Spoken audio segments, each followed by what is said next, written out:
Okay, welcome everyone. It's 7 o'clock. We're going to get started. And this is the Fall Ball for Blues, our first opportunity here in September to host a no more than 60-minute Zoom call where we're going to come together as umpires, get the season going. So I'm Don Waddell, California District 4 Umpire-in-Chief. I think I know just about everybody who's on so far. And with me is the District 4 Training Coordinator, Jim Rose. And let's kind of kick this off with, we're going to try to kick it off here.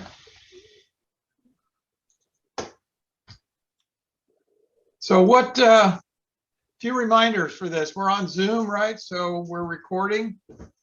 Might include your screen image. So if you don't want your face to be in the video for others to see later on, you can turn your video off. I think we have everyone muted, but if not, please stay on mute unless we call upon you to speak. And going to that point, during the meeting, if you have a question or a comment, you can get to us a couple ways. One is you can go to the chat menu and you can raise your hand, and Jim and I will kind of monitor who's got their hand up. Or if you're actually sharing your video, just like you were in school, raise your hand and wave it, and maybe do the ooh, and we'll notice you and we'll call upon you. Please wait until you're recognized, and then we will unmute you and you can offer your comments or questions. We want to also make sure, since we only have 60 minutes, let's stay on topic. We don't want any of those wild hypothetical questions like, what if we have an earthquake and a volcano at the same time, the runner's sliding into second? How do we make that call? Well, we're not going to deal with those kind of questions tonight. What are we going to talk about? So we want to spend a little bit of time reflecting on the 2021 season. And we've asked Candido Anicete of Pinole Hercules to share a little bit about his experiences at the regional tournament in San Bernardino in August. And then we're going to give all of you a chance to share some of your reflections on the season that just ended. Then we're going to bridge into a session that Jim's going to lead, and it's going to talk to plays from the last Little League Baseball and Softball World Series. So using videos and discussion opportunity, we're going to go through these plays and through video, of course, and some will be mechanics and some will be rules application. And I think those of you who know Jim, he's a college instructor. So, he does this every day for a living, so he knows how to handle this, right? Well, I think it's up to all of us to get as much as we can out of this part. And we'll see, we'll go through as many videos as we have time for. That probably about, 30 minutes. Jim needs to leave me about 10 minutes at the end for some closing comments. So at the end, we're going to talk a little bit about what's happening with umpiring here in District 4 and across the Western region. I'll give you some insights into that and then remind you about the resources that are available to you as a Little League umpire. And if there's anything anybody wants at 8 o'clock to still ask a question, we'll be happy to answer that. One of the questions can be, what's the Giant score and what's the Dodger score? We can offer those updates if you need them. 0-0. Okay, yeah, the game's just started, right? So the other thing I want to say is we will be giving out a your choice to one person in the group whose name has been selected randomly through a random number generator. you'll have your choice of a diamond lightweight umpire mask or diamond umpire leg guards. So we'll name that person as we get near the end, and then we'll contact you by email, and you can to figure out which you want, a mask or leg guards. And it's also okay to say nothing, but these have been donated to us from our equipment supplier, so we want to make sure we have an opportunity to give those away to folks. All right. So let's switch to throughout his career. As a matter of fact, I think he gets more fired up the higher the stake. Hacking. Holy. I'm sorry. all right, Candido, are you there? Hello. Cheers. Where are you, at the ballpark? Fortunately not. I'm at home. Okay. So most of you know Candido. He had the opportunity to be one of the umpires that was selected to fill into the tournament in San Bernardino in August. I think you know that because of the restrictions placed there and placed on Little League through COVID guidelines, most of the umpires who were selected for regional tournaments and World Series decided to opt out this year and go on to next year. So Candido was one of a number of umpires from the West selected to do the regional baseball tournaments. So thought we'd have Candido talk a little bit about kind of what he experienced there and what might have been different or similar to what he'd had in the past when he was a previous regional umpire. So Candido, maybe you could just talk a little bit about preparations for the tournament given the COVID restrictions and how you were informed and what kinds of guidelines were you to follow for the tournament? Okay, yeah. So thanks for having me. Very interesting. So I got an email from Mark Bernstein, the Western Region UIC, back in May 18th as an invite for to umpire the regional tournament, baseball tournament, because 13 of the 14 umpires that had been selected deferred to next year. So the one umpire from Nevada decided to do the whole tournament. And there were, I think, 18 of us that were invited. I believe all 18 of us at some point did some games. So the next couple months, we were just working through logistics, expectations, rules, the red book, which is the the guidelines for umpiring at the regional, going through mechanics.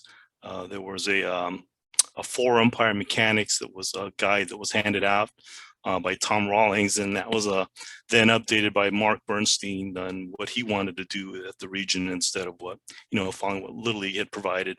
And there were only a couple of different variations that we did that was different from what Little League provided.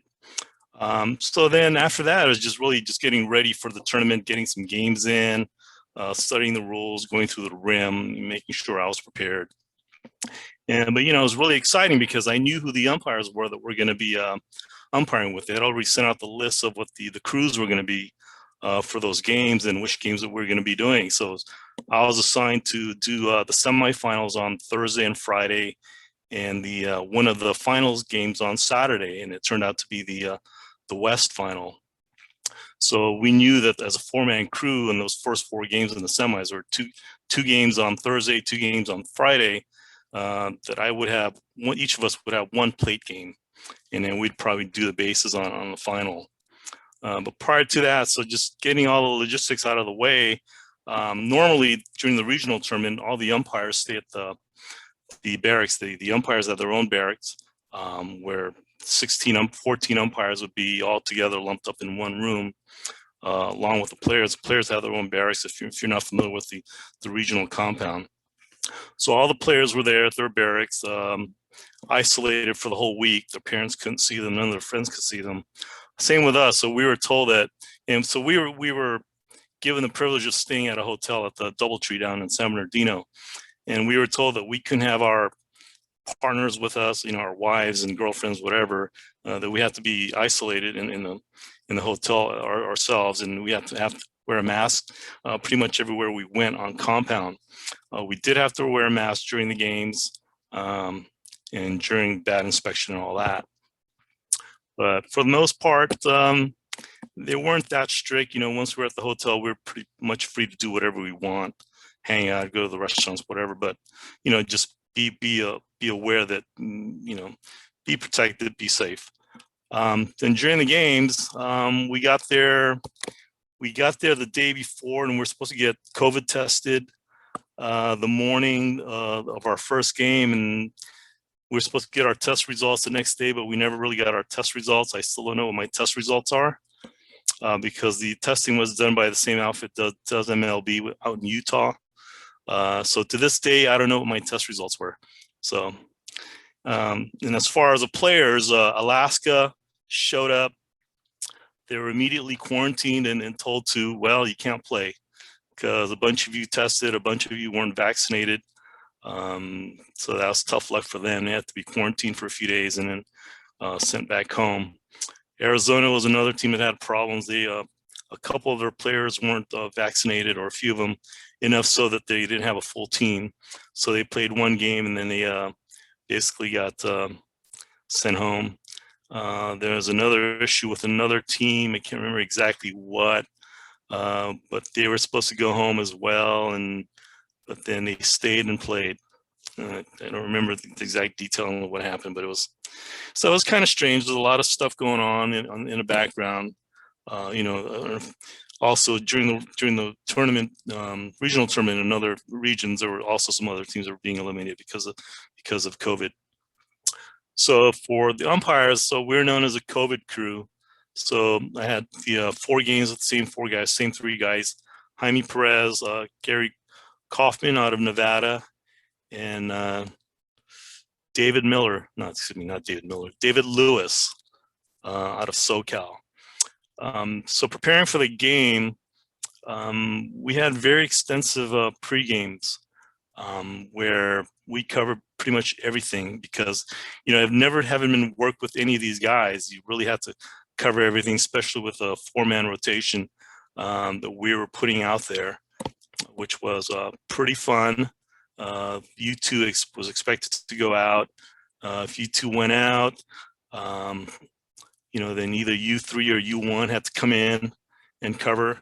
Whenever there was a runner in scoring position, whether that was a second runner on second or runner on second or third, U3 and the plate umpire were pinned to their bases. They didn't go out unless U3 went out on a trouble ball. So then if U3 went out on a trouble ball with runner in scoring position, then U2 had to come in and cover second and third. If there were multiple runners on, we could have had a reverse rotation where U1 and U2 both came in to cover bases. So it was a lot of fun, a lot of interesting stuff. Just talking pregame, it was really, with these more experienced umpires, it was a humbling experience for me, very educational as well. Because normally my pregames take 15, 20 minutes.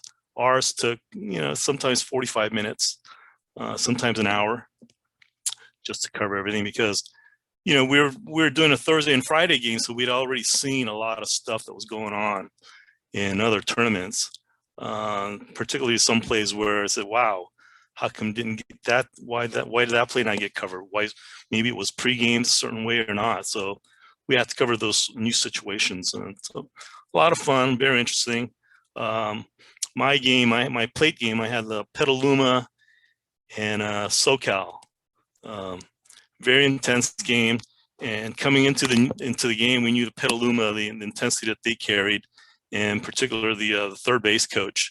So we had a lot of stories about them, especially at the different levels coming up, because I had done their game at the district final, sectional final, and also had them at the state level as well. So I got to see them. It was a lot of fun.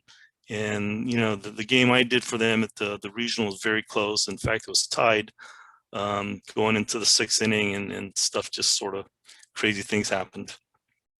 But it was a very enjoyable game. The final game is also interesting. We had a couple So the final games, they had brought in we had 4 World Series umpires on those 2 games.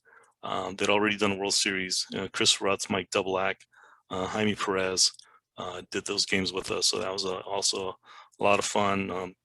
Got to work with them, so learned some stuff from them as well. So overall, very good experience, excellent experience, very educational. Lots of fun. So, hey, Ken, you give me a quick question. So, Yeah. During these regionals, traditionally there's an evaluation process, and you get regular feedback and then some sort of summary. How did that work? Who from the region umpire staff was So we had Doug Parrott. Doug Parrott, yeah, he was the main evaluator, and Mark Bernstein also did some of the evaluations, as well as Art Valdez also did some. The evaluations were very short, concise. They just point out some really stuff that they've noticed that they haven't noticed from you before. Like with me, my first game I was at first base, and I got dinged for being a little too lackadaisical out there.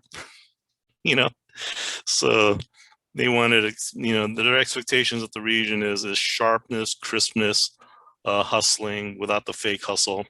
Yeah, I mean, that's my personality, right? Pretty lax out there. But the second, third, fourth game is a whole lot different. And, we just go around the room just talking about situations and how we handle things. In my game, at the Petaluma game, where it got really loud and intense with the managers, and you can hear that Petaluma third base coach barking, when they weren't getting those strike calls. And there's one instance where the Petaluma coach had to make a change, and I had to walk up to him towards the third base coach's box. And then the third base coach came up, to the deck and just sort of tried to eyeball me and stare me down as I walked by. And so I just ignored him. So there's that intensity going on. And Mark had commented, it was like he sensed the intensity and the crowd's getting into it. And he said, yeah, you guys handled that really well. You just ignored the guy and didn't let it get out of hand. So. Yeah, that guy's well known. Anyway. Yes. All right. So yes, he is. Someone have questions for Candido? Anybody? No questions. So I'm told if you want to raise your Ken, can you go on mute? If you want to raise your hand, it's in the reactions section. So reactions menu. No one's got a question for Candido. How do you handle problems from base umpires? What do you mean problems from base umpires?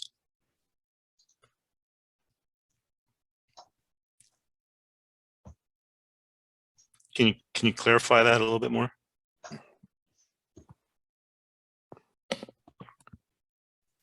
When you get a base umpire and or the manager out of the dugout giving you a hard time, how do you handle that? You mean a base coach? Well, yeah, base coach or the manager coming out of the dugout. Uh-huh. So how do you handle it? I mean, but tell me what you would do if somebody came out and was rather insisted that you called the wrong call. Well, I think it depends on what it is. So if it's the coaches that are on offense, your base coaches are usually going to be out there already.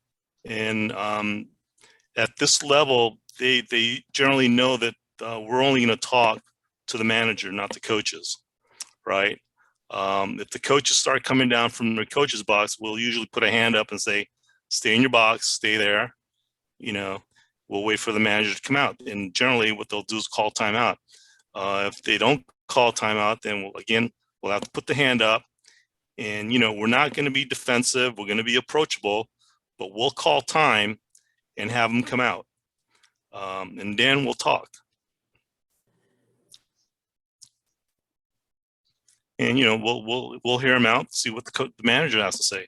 If it's a question about a call, we'll say, well, then you need to speak with the umpire that made the call. You can't allow him to just bark from the dugout. Speak to the man, speak to the umpire, be approachable. John, did you have a question for Candido? Yeah, my question was really about you had gotten the four-man umpire mechanics from Rawlings, and you said that there were some changes. It was just a curiosity question. What was one example of a change that you guys did? One was with U3 being pinned to his base with runners in scoring position, and U2 coming in to cover. And if U2 going out, another one whereas with no runners in scoring position with runners at first only or no runners on. U2 going out. I believe U1 coming in to take batter, take R1 to second. That was, I remember that was one of the big differences. Candido, maybe follow on to that. So you actually wait. Let me retract. So runners in scoring position say R2. U2 goes out. R1 has to come in. So then R1 would have the back door on R2. Excuse me. U1 would have the back door on R2, as well as the play at first base. You guys, Candido, you guys also did where U2 went out on balls to the outfield, right? Yes. He In had some regions, watching some of the other regionals, they did what Tom's original worksheet said that, that wasn't always going to happen. Right. There weren't going to be plate umpire rotations. Those yeah. So you modified that a little bit. Yeah. Mark wanted us going out, moving. We're out there. Let's move. Let's make some plays. Yeah. So if U2 went out on basically all fly balls between the from the left fielder to right fielder, trouble balls, he went out.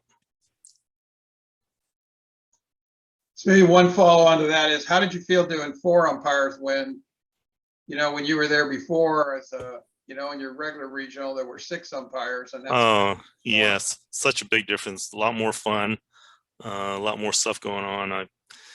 There's talk that they might just do four-man all the time, but I doubt it. Yeah. Well, good. Okay, anything else for Candido? Yeah. Quick question. Do you think those mechanics that were used would also work well with more inexperienced umpires? I think so. Yeah, with a little bit of training. I mean, we had the opportunity to try those mechanics at the section and state level, but I think beginning umpires, probably not. Okay. All right, well, thanks. So you guys know how to reach Candido if you have other questions or comments. Oh, Jim, do you have something? Yeah, thanks. Very interesting. I'm just wondering, you're at a regional tournament. By that time, were you still running into any issues on the equipment checks, or by then the team's pretty much been through it enough that they were clear? Oh no, so they did an initial inspection and we inspected the bats and helmets before each game. Yeah, I know, but I just wondered if you were running into issues with the equipment. I think there was a couple of bats that were taken out still due to was it pine tar? It might have been accidentally left in, taken out for whatever reason. They have warm-up bats or whatever, and they accidentally leave them in there. Good. Okay, I'm gonna move us along. Candido, thanks. Sure. Very informative. Congratulations on being part of that crew. You know, most of us were watching you all every day, every game, offering our own feedback. But we thought the umpires in the Western Region tournaments, Northwest and West did a great job. So appreciate you going down there representing us and being part of the fun. Okay, I'm going to turn this over to Jim. And Jim, do you have control? Let's see here. Hold on one second.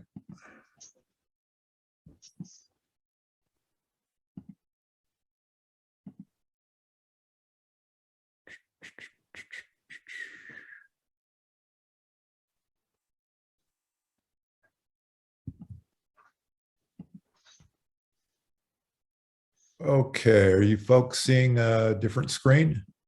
Yep. Okay. Give me just a sec here.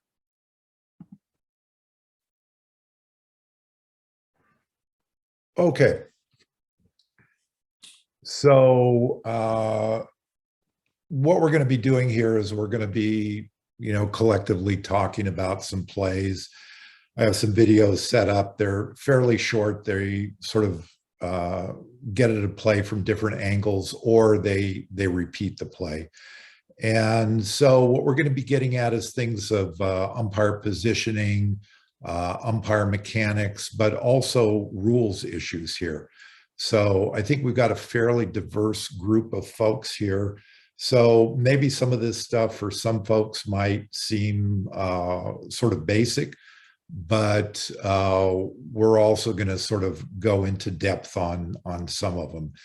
And I just want to say that we're going to see some umpires doing some things that we may disagree with, that either positioning or why did they make that call. And I just want to emphasize that the whole spirit of this is not to criticize those folks or in any way to make fun of those folks. It's to learn, so that we can all learn from this, because we know that if we had cameras on us all the time over a season, we would definitely make some calls that are just flat out wrong. We would be out of position. So that's the spirit that this is taken with.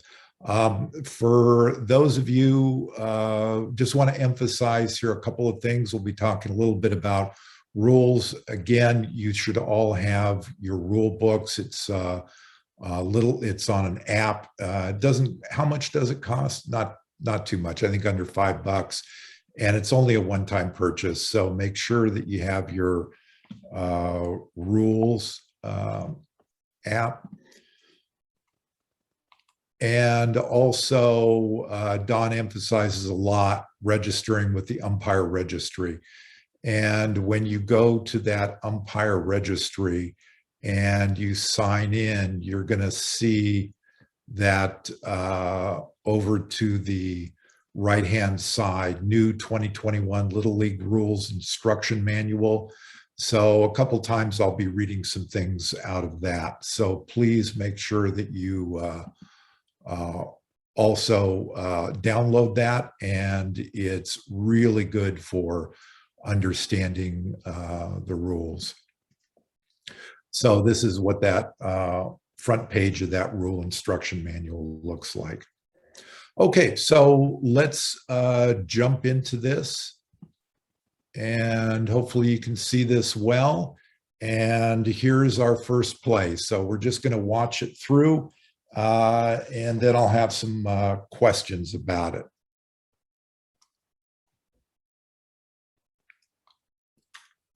Okay, get this going.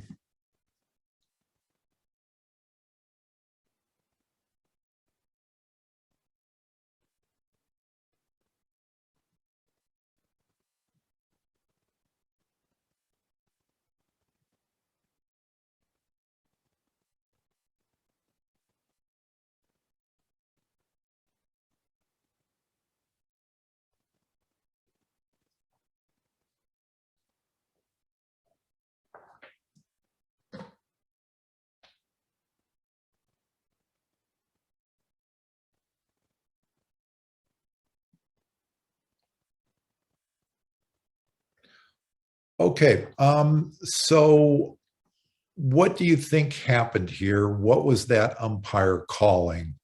And why do you think that umpire called it? And we're not necessarily talking about whether it was a correct or incorrect call, but what was going on here with this play?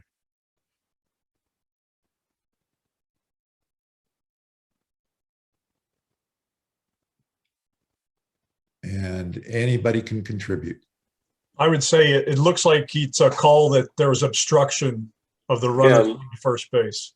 Yeah, it looked like he was calling obstruction. That's the way, that's kind of an old signal, that holding the fist out like that. Okay. Well, it appeared to me that the runner was safe, that the first baseman didn't come down on the first base until the runner made it.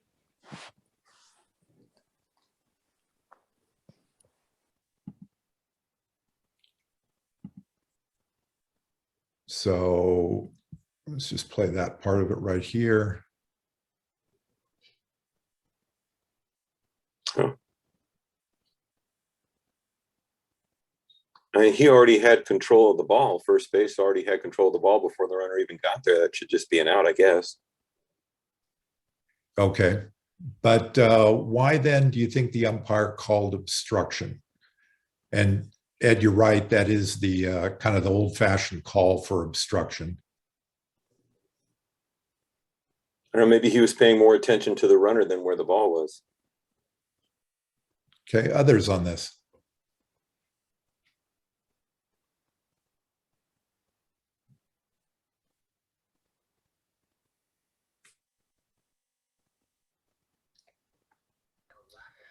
I'm guessing it looked like, at least to the umpire, that the fielder prevented the runner from running through the base, maybe. Okay. It appeared to me that the runner did make it through first base without being impeded, yet the first baseman was on the base with the ball prior to the runner making it. Yeah. So in this call, is he making a call for type A or type B obstruction? And if anybody wants to sort of give a quick definition of which each would be and the difference.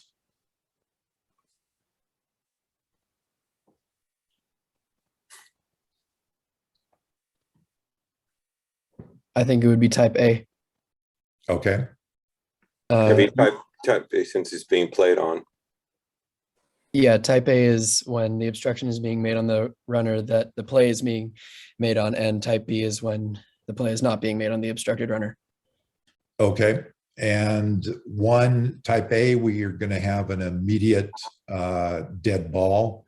Type A obstruction is also when the runner is obstructed prior to first base. So it's either the runner being obstructed prior to first base or a play is being made on the runner, and it's going to be an immediate time. Type B would be a delayed dead ball where a play isn't being made on the runner. So let's talk a little bit about, do you think this was obstruction or not? Okay, let's look at it again. If it was obstruction or not obstruction. So this is a judgment call, right? Yeah. No obstruction.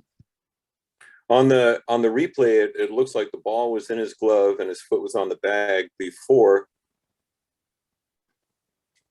Yeah, he's out before he even gets to first base. So you can't obstruct somebody who's already out. Okay. Somebody else was saying Well, something. the issue there is that was the fact that he did sort of stutter step and move to his right as the first baseman was coming down with the ball. Did that prevent him from reaching the bag before the first baseman caught the ball and got back down on the bag? I mean, that's the judgment call there, because he did react to the first baseman being there. And it's whether or not you believe that that was actually obstruction or if that was just baseball. Personally, if I have any doubt in my mind, it's baseball. you know, say I got nothing there and call that kid out and send him back to the dugout. Agreed. Okay. So if we look at the rim, the rule instruction manual, what it says is this: it is quite simple of the umpires to rule on obstruction. If the defense does not have the ball and impedes the progress of the runner, it shall be called obstruction. It makes no difference if the defense is fielding a thrown ball or waiting for the ball. If the defensive player does not have the ball in his/her possession, it is obstruction if they impede the progress of the runner. So Little League has gone over the last so many years to a definition which is strictly, does the fielder have the ball? Does the fielder not have the ball? There's no in the process of catching the ball. There's no in the process of receiving the ball. It's either that ball is in the glove or hand, or it's not. So going by that, if you look at it right here, the ball is just hitting his glove. So You have to see that. I can't tell by my picture. okay. It's a little blurry. A little blurry. So if we do you see the ball on the? I see the ball right now. Yeah. Yeah. So then we just take it there. The ball is moved right into his glove right here. Yeah. But is it the issue is has he truly caught the ball, or is it still got another half inch to or an inch to move, or it's in his glove, and in that period of time did that runner get impeded? Okay, well, if we look at it here, It seems evident to me. Ball's in the glove. Okay. So once the ball's in, John, go ahead.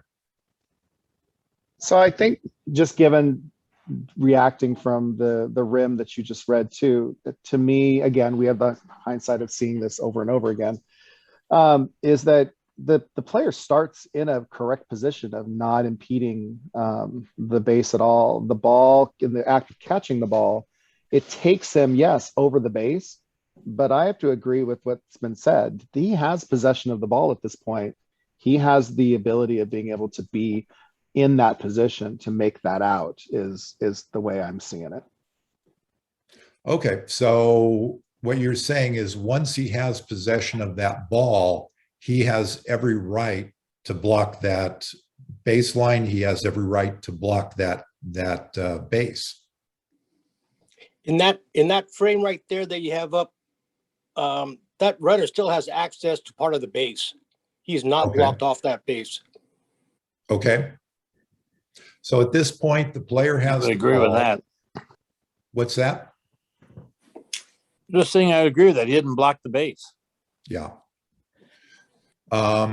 So I think, if we were to go by, and this, again, this stuff is judgment, but if we're going by an absolute black and white definition and we can frame it like we're doing, he has possession of the ball at this point, and he has a right to come down on that base. And it doesn't seem at this point that the runner has necessarily had to alter his path. What would you, assuming that that's what, should be called, and listen, we can disagree on this, it's a judgment call. What would have been a better mechanic for this umpire to make that call? He obviously believed that there was obstruction. How would you call obstruction? Alistair. I'd call obstruction, call time, and award bases. Okay. So the first thing we're going to do is we're going to call time. So that's going to be our first call. Time. Point with our right hand and index finger. That's obstruction. You, first base. Any further comments on that one before we move on to another one? Did that one go to replay at all, or just let stand?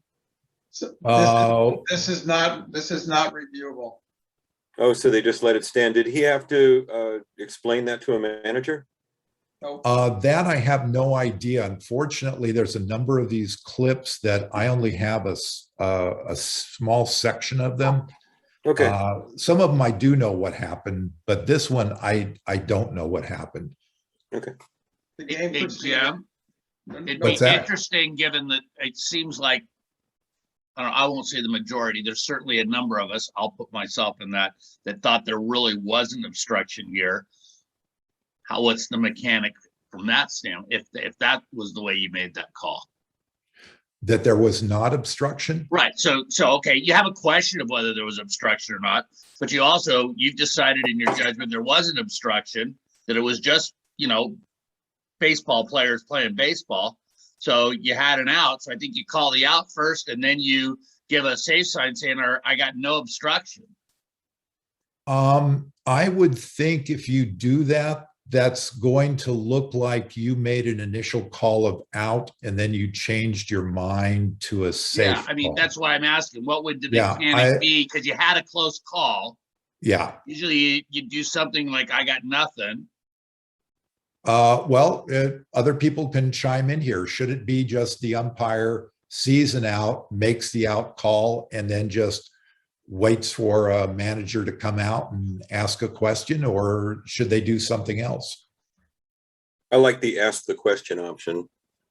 Just be definitive, call the out, and wait and see if there's any question about it. Okay. What about others? I believe that anybody could call that the runner's safe because the first baseman had his foot on the plate and he was not obstructing the plate that I could see. Okay. I agree with Ed. I like the idea of calling the out. You saw the out, and then if you're questioned about it, then you can get together with your partners and see if the plate umpire maybe had a better view. Okay, Jim, I think you have your hand up.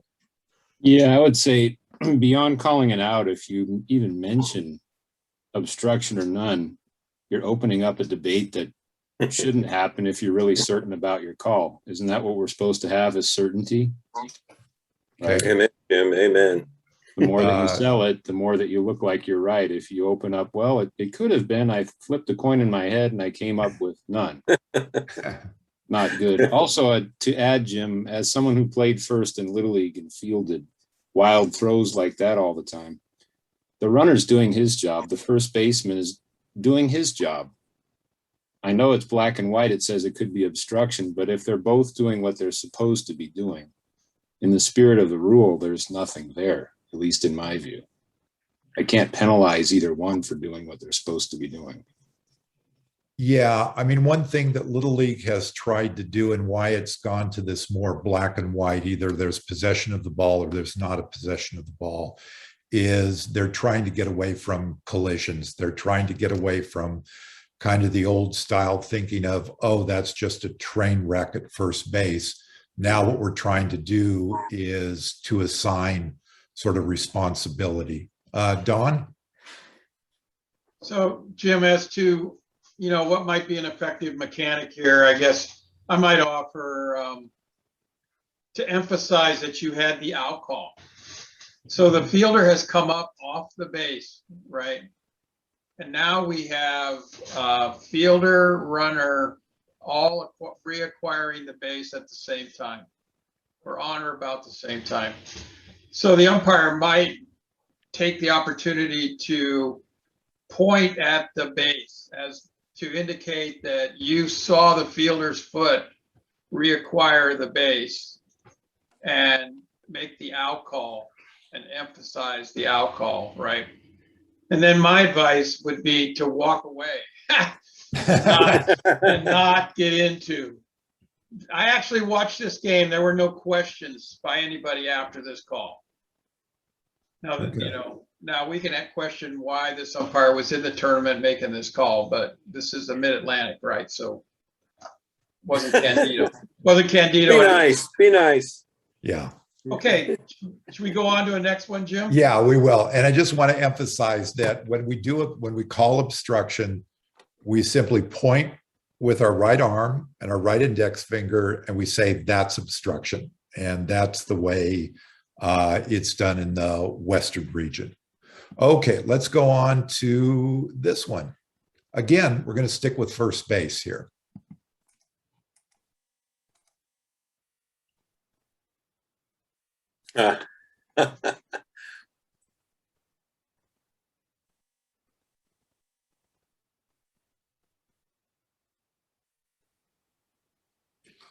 Okay, so what do you folks see happening in this play?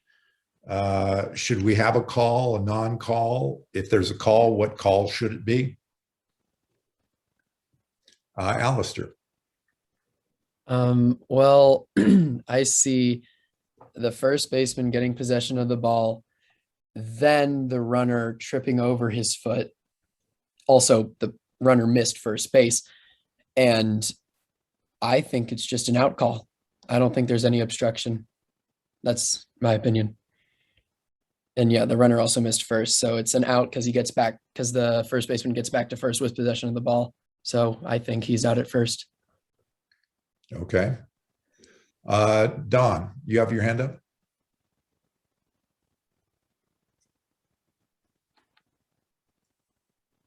I think his hand was still up from that time. You know, what I'm seeing there is what I would probably call in that case is call him safe, is just make the safe sign. I don't really look at what he just did as being an appeal for him missing the base. So the way I'm going to interpret it is that he didn't make an appeal. He was simply trying to get his foot back on the base, because I don't consider that necessarily a proper appeal. You can do that kind of appeal if you're throwing to a bag. If somebody doesn't tag up in time, they just throw it back and it's obvious that that's what it is. But in this case here, anytime the runner misses first base, in this case, I'd have to look for a proper appeal. I would just put the safe and then show off the bag. Okay. Did the runner did the runner get to the base before the fielder put their foot on the bag? Yeah, that's what I saw. Okay. Others, Jim. All right, Yeah, well, let's go with, wait, who is that? Is that Angela? Yeah, that's me. Yeah, I Angela. was actually just going to say that the runner getting to the base before the first baseman tagging the base would be presumed to be safe. Okay. There's no tag. There's no tag on the runner, and the fielder does not tag the bag as the runner passes. So unless there is an immediate appeal and the runner is tagged before returning to first base, and the runner is safe. Okay. Jim, did you have your hand up or did you take it down? That's what I was going to say. He acquired the base. Okay.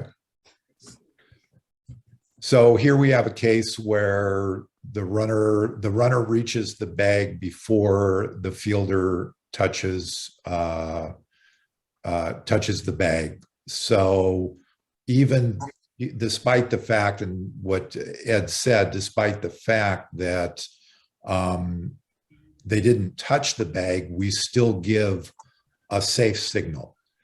And then it's up to that first baseman to appeal. What kind of an appeal would we accept from that first baseman? A few folks mentioned that just by the fact that he edged his foot back and touched the base wouldn't be considered appeal. What would he have to do for us to go, okay, that's an appeal, that's an out? To me, the runner's out. The first baseman did not get him out, but the runner did not touch first base. And when he got back to his foot on first base, that would make the runner out.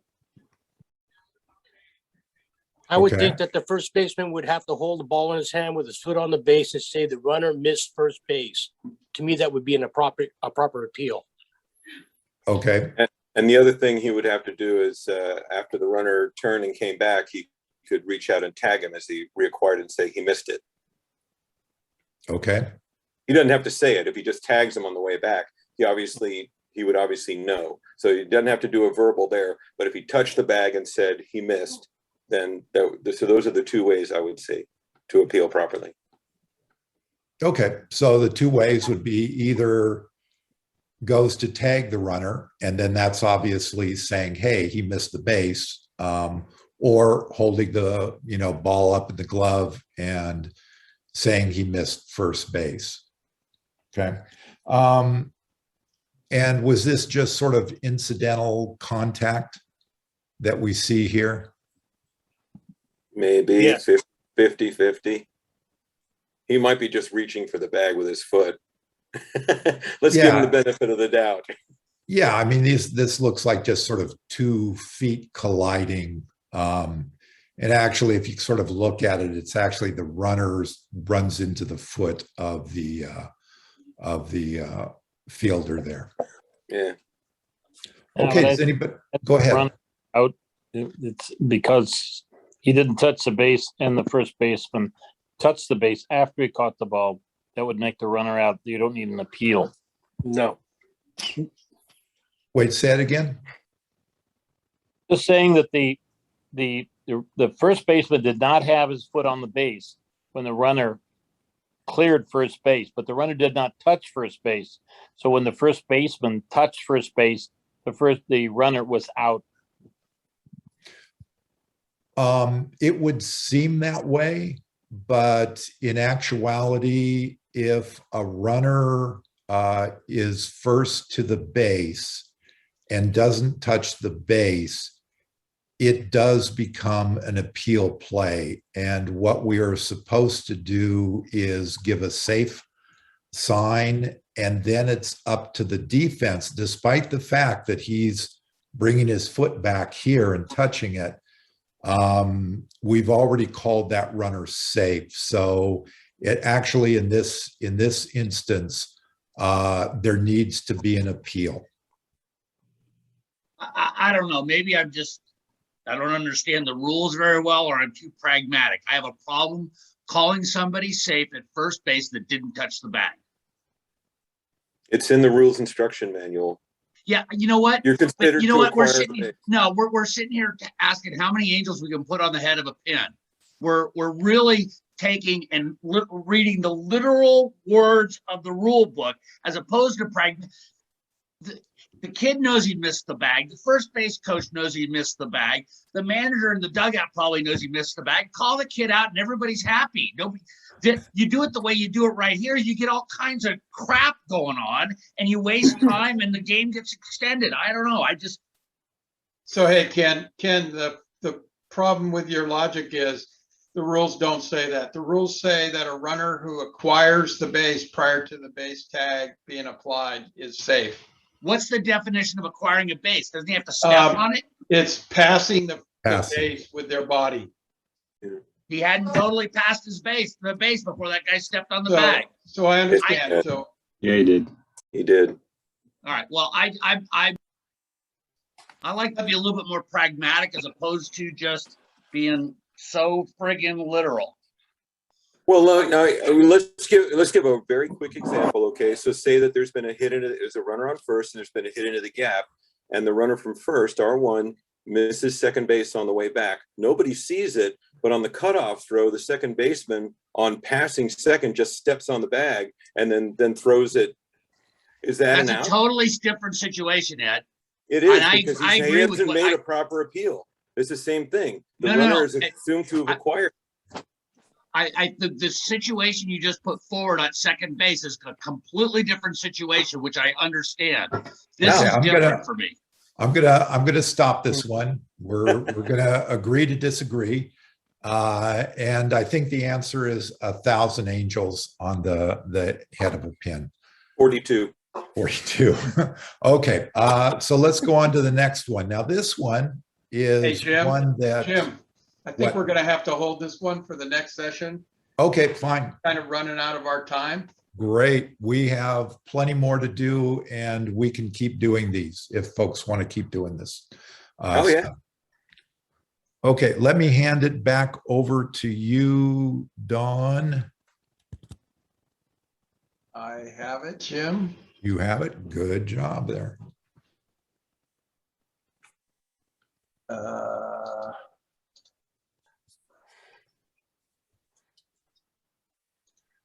Are we seeing my screen?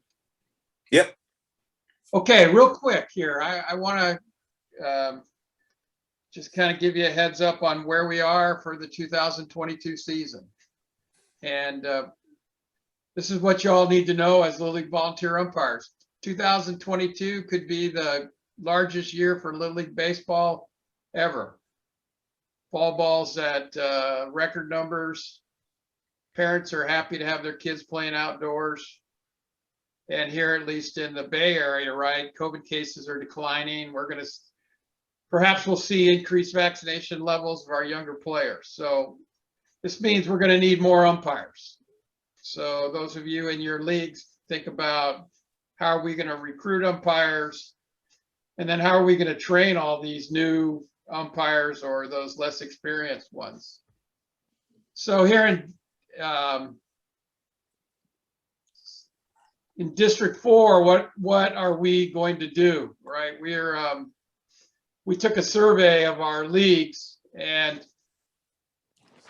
of our league umpires. Many of you participated in that. We're going to have basic umpire mechanics training will be done in the leagues.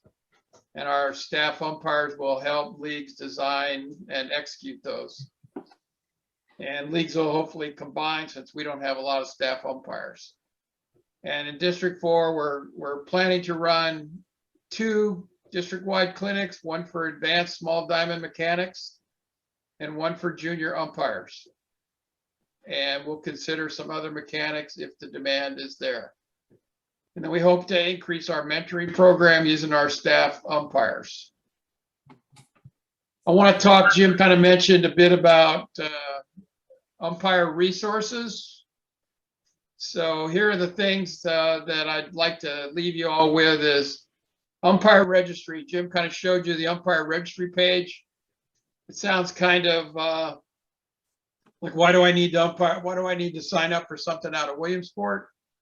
Well, one, if you have aspirations to be anything other than a local league umpire, ever to do regionals or World Series, you need to be part of the registry. And plus, there's a lot of very good online training resources available. And on our District 4 Umpire Resources page in our District 4 website, we have several resources that are available to everybody. Mechanics guides for small and big diamonds, umpire handbook, and links to videos that we've done over the last several months. Okay, I said we would finish by 8 o'clock. We have a couple minutes left if anyone has a question. Anyone have anything they would like to ask?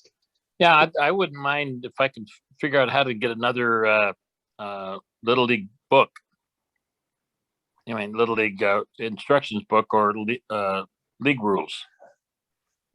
So the rule books, as Jim kind of said in his, are getting phased out.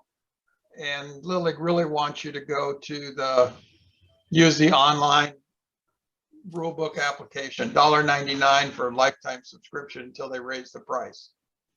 There's a limited number of rule books to be printed. This year they were sold out by the end of January. So best I can offer. The rule instruction manual is a good resource that, as Jim said, you can download from the registry that has essentially all the rules. Doesn't have all the regulations, but it has all the plain rules in it with the rule guidance. So it's really good. I'm okay with that. Thanks. So hey, what some people do is they actually download the PDF. They print that out. They go down to someplace like FedEx office and have them spiral bound it. And now you've got a nice little book. If you don't like looking at it online, you can mark it up.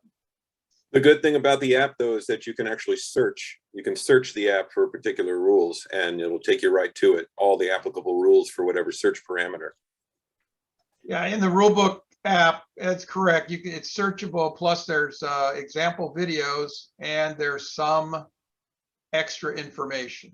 So, okay, it's 8 o'clock, and I want to announce who the winner of the either mask or leg guards by the magic of Excel random number generation is Octavian Yuen.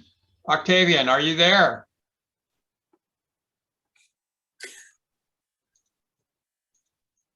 I know he's there, but he can't unmute. He just texted yes.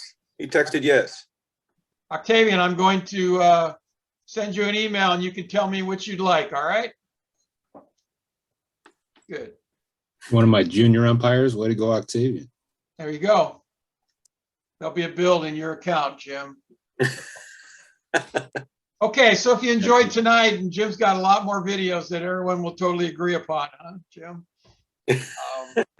The next event will be on Wednesday, October 27th, and you can pre-register for that on the California District 4 website, again, under the training schedule, umpire training schedule page.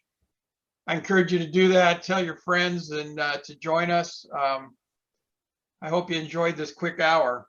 So I think we're going to sign off now. Jim, thank you for your videos, and thank everyone for participating. Thanks. Adios. Thank you, everyone.